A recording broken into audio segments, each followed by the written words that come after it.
éclairés, j'espère que vous allez bien. Je me présente, je m'appelle Aménan et bienvenue sur l'éveil ivoirien. Alors aujourd'hui nous allons parler d'Aya Nakamura. Moi personnellement je suis fan, mais on n'est pas là pour parler de sa musique, de son talent, etc.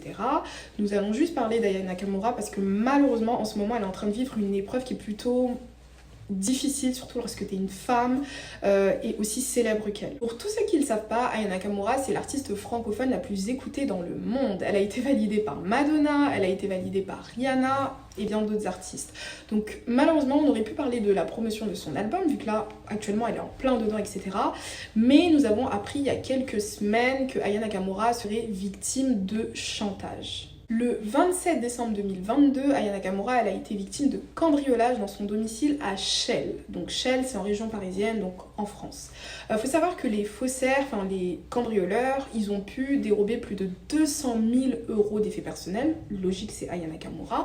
Mais malheureusement, ils ont aussi dérobé 2 tablettes. Et en fait, dans ces 2 tablettes, il y avait du contenu intime qu'Aya Nakamura produisait avec ses partenaires. Soyons bien clairs, nous ne sommes absolument pas ici pour juger Aya Nakamura, elle fait absolument ce qu'elle veut et malheureusement je me rends compte que sur Twitter il y a énormément d'internautes qui l'indexent elle, comme quoi en 2022 on ne peut pas faire ce genre de contenu intime et les conserver sur donc de l'électronique. Enfin, moi je trouve que ça n'a pas de sens d'indexer la victime, mais bon bref. Revenons à l'histoire. Donc pendant plusieurs semaines, Aya Nakamura elle est victime de chantage donc en secret et le 24 janvier 2023 elle décide de porter plainte pour vol avec effraction et chantage.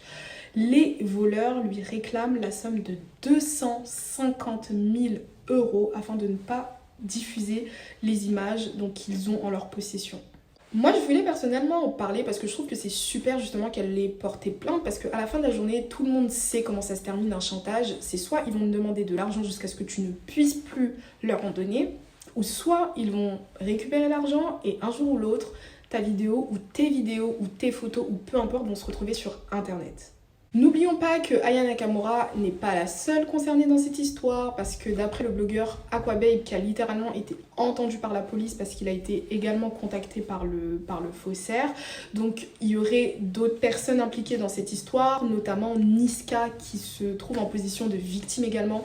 Donc vraiment essayons s'il vous plaît de ne pas regarder sur internet les vidéos, si jamais les vidéos elles fuitent, n'ayez pas cette curiosité malsaine que de vouloir regarder sachant que vous savez pertinemment qu'Aya Nakamura ou les personnes impliquées dans ces vidéos n'ont pas payé pour faire un buzz, mais qui sont littéralement victimes de chantage. Je termine cette petite vidéo en apportant toutes mes ondes de positivité et de soutien à notre belle et talentueuse Aya Nakamura. Et dans tous les cas, j'ai confiance en elle.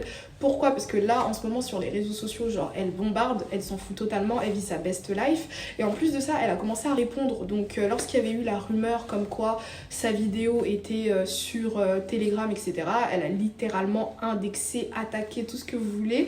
Et là, je vais vous mettre justement les clips de ce qu'elle a dit, etc.